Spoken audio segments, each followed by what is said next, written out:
Today is the day 3 of the planned protest. The question we all ask is, how did we get here?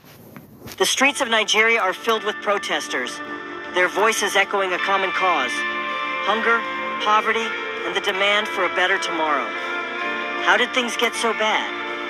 The downward spiral began about a decade ago when President Muhammadu Buhari took office. His administration introduced various economic policies aimed at stabilizing the economy, such as the Economic Recovery and Growth Plan, launched in 2017.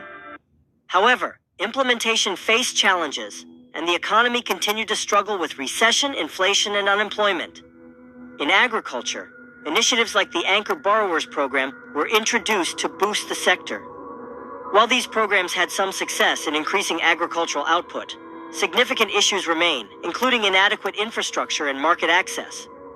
The Central Bank of Nigeria implemented multiple foreign exchange controls to stabilize the naira.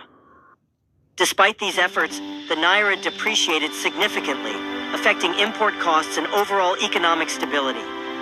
Buhari's administration is known for its strong stance against corruption, with numerous high-profile arrests and convictions. However, critics argue that the anti-corruption campaign has been selective and politicized. Security was a major focus, with efforts to combat Boko Haram and other insurgent groups. Despite some successes, insecurity remains a significant issue, with rising banditry and kidnappings across the country. The administration launched several social investment programs, such as N-Power and the National Homegrown School Feeding Program, aimed at reducing poverty and providing social safety nets. These programs faced challenges in execution and coverage. There were notable efforts in infrastructure, such as the Lagos-Ibadan Railway Project and the Second Niger Bridge. Despite these projects, infrastructure development remains uneven and slow. Key takeaway from that administration is that there was no periodic assessment of the impact of policies on the people being governed, lack of accountability and a clear plan, excessive loans taken from international bodies using crude oil as an asset for loans. Today, Nigerians face numerous challenges: soaring inflation, inadequate infrastructure, high unemployment rates, and widespread hunger. The dream of a prosperous nation seems distant, but it does not have to be this way. Nigeria Today, 2024, the government of the day, has removed subsidy, floated the naira, granted local governments autonomy.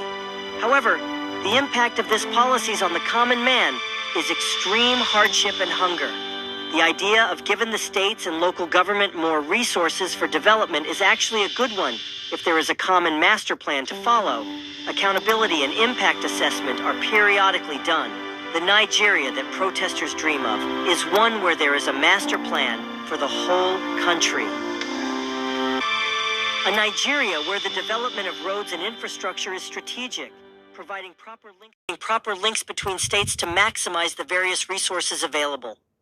Localization of industries and farming to help return farmers back to the farm by creating farming trade zones with security and modernized infrastructure.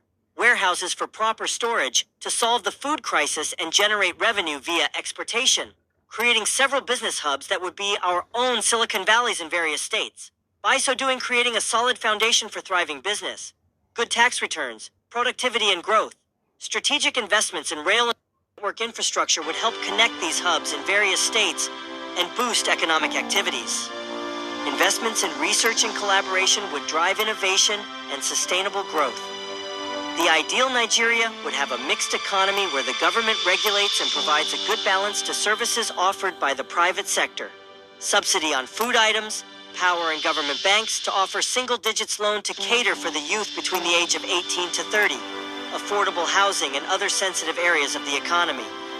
This would ensure fair competition and quality services for all citizens.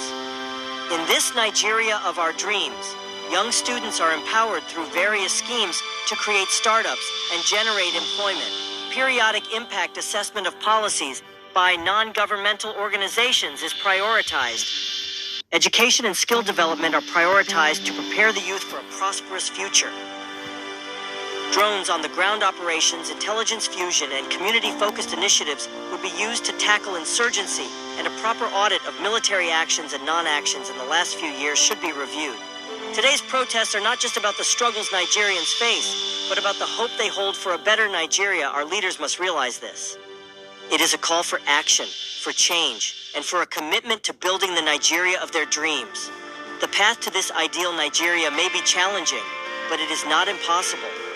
Through continued advocacy, engagement in the political process, and a collective commitment to positive change, Nigerians can work towards turning their dreams into reality. The future of Nigeria lies in the hands of its people, and their voices are now louder than ever.